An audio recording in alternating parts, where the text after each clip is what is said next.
Hi, everybody. It's Mike back again with a little more updated info on this year's Vanguard GT coming up in just a few weeks now. We are into April, and the event is, of course, at the end of April.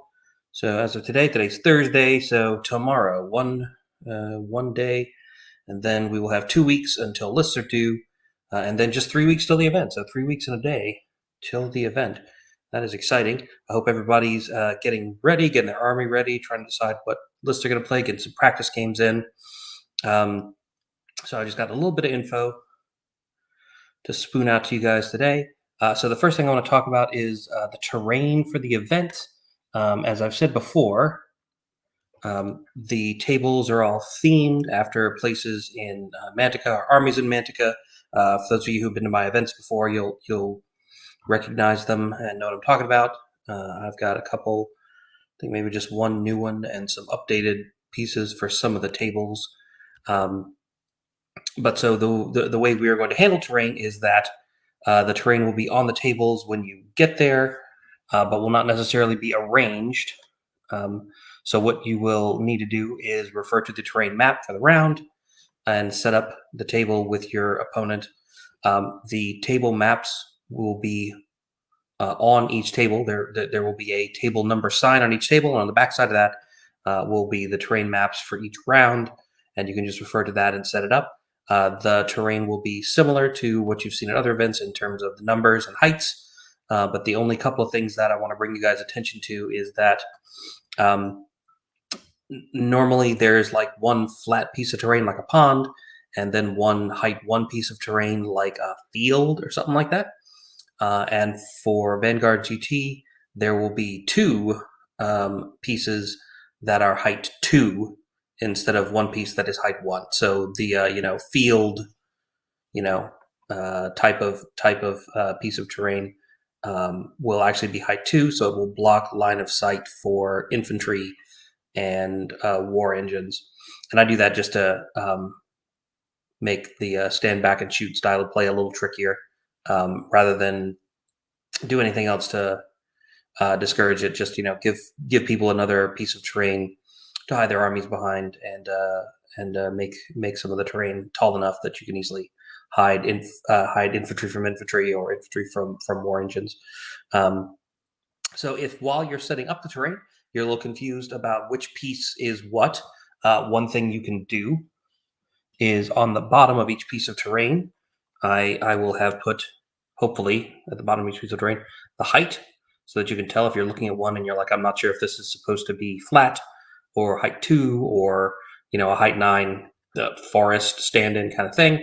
Then you can just flip it over, check the bottom when you're deploying, and hopefully all of them have numbers written on it. I may have missed one here or there, but hopefully all the ones that you would wonder about will be labeled. Nice piece for the dwarf table. It's some, just a whole bunch of beer barrels. So here you go, your beer storage room for the dwarves.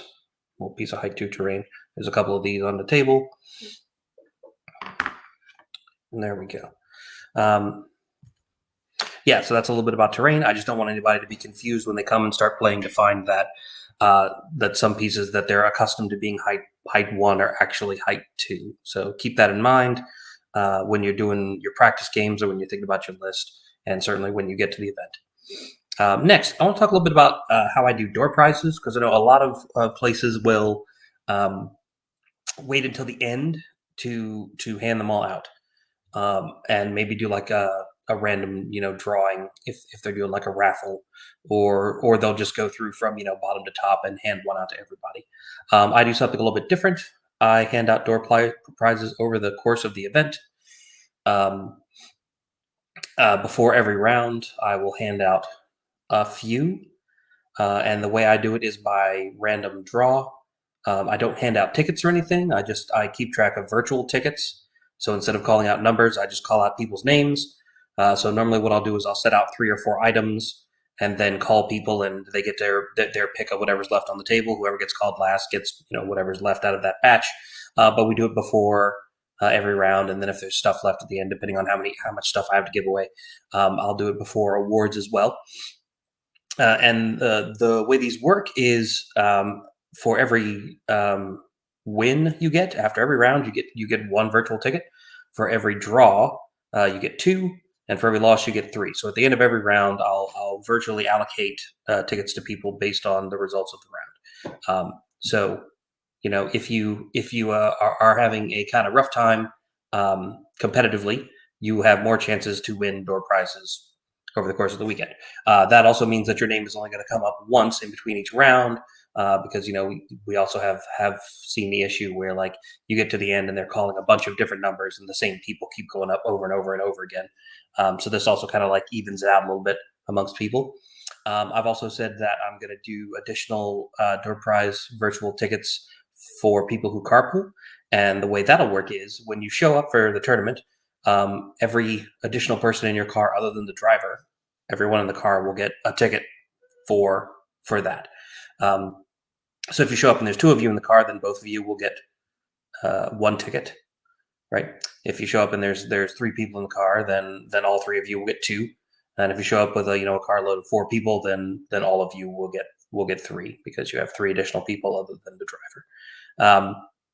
So that's how the round, the pre-round 1 drawing would work. Basically, is that people who carpooled will have some number of tickets. In previous years, I've also given people who traveled the furthest some additional tickets to start. I might do that this year too. We'll see. We have some folks coming from kind of far away, so that also just makes things a little nicer for them. They have a little bit better chance of taking something home, which is cool. So I think that's all I wanted to say about door prizes. Hopefully we'll have some cool stuff to give you guys this year. I have stuff left over from a couple of years ago that I'm going to go through and see what I need to augment. I didn't bother going out and getting sponsors this time because I have so much stuff left over from a couple of years ago when I had to cancel due to the pandemic. So I'm going to see how much of that stuff is still good to give away, and then just augment it with just funds from the tournament, and hopefully have some cool stuff to give people. I also want to mention that Rob Kenzie is interested in playing some Black Powder on Friday evening at Vanguard. If anybody's interested in doing that, please let him know. Post either in like the Mid-Atlantic group, or I think he posted on either like on the Vanguard event or on the Vanguard Facebook page. He posted somewhere. But if you're interested in doing that, then you can certainly post and let him know. He's got all the stuff. He's got like both British and French. So you don't need anything. You don't need to bring anything at all. If you are interested in playing Black Powder, you can just let him know, and when you show up, he will have Black Powder ready for you to play. So if you ever wanted to try out Napoleonic era historicals, then definitely take him up on it. Like I play Black Powder with Rob every once in a while, and he's good at both, playing, like teaching you how to play the game and playing it, or just standing back and watching 2 people play. And if a bunch of people want to play, you can split up the different divisions. Or whatever, like, and it can just be a fun little war game. So if anybody's interested in checking that out on Friday evening, definitely let him know, so he'll know to bring his stuff and set it up on one of the tables somewhere, or a couple of the tables. It can take up a lot of space, so a few tables probably, but have a nice big cool Napoleonic era Black Powder game if anybody's interested in trying that out.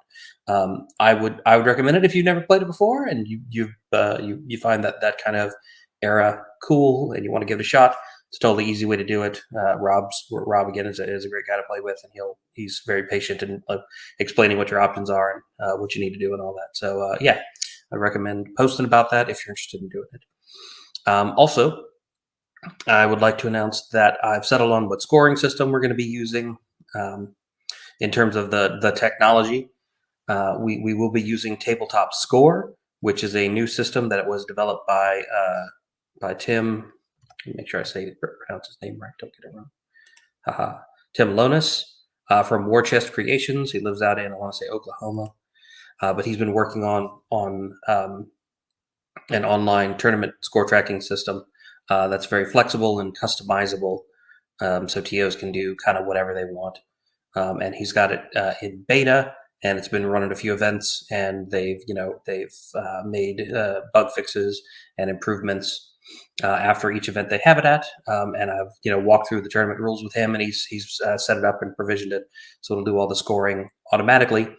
So that is what we will be using, and I will be doing a demo of that in a video probably next week to just kind of show you guys what the specific form looks like to fill out and what you'll need to do. It's pretty simple once you get a hang of it, because you don't even have to do the blackjack math. You could just put in like how many scenario points you got and how much stuff you killed, and it'll do the difference with your opponent and figure out what bonuses to apply for you, so you don't have to, which is kind of nice. That does mean you will need to bring a device, an internet connected device that can run a web browser, in order to submit your scores. If that's going to be a problem for anyone, please let me know and I'll see what I can do to accommodate you.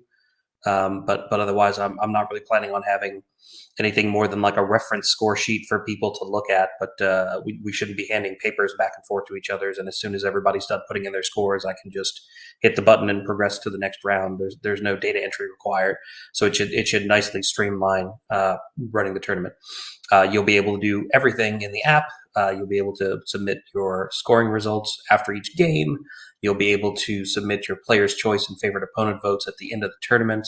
You'll be able to say which secret bonus objective you picked for each round and whether you got it or not.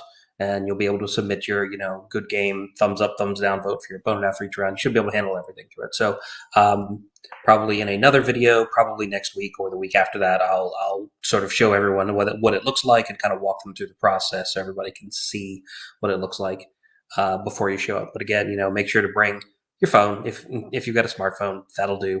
And again, it's been used at other tournaments before. So if anybody was at Pilgrimage, it's the same thing there. Plus, bug fixes to deal with whatever it was that went wrong at Pilgrimage.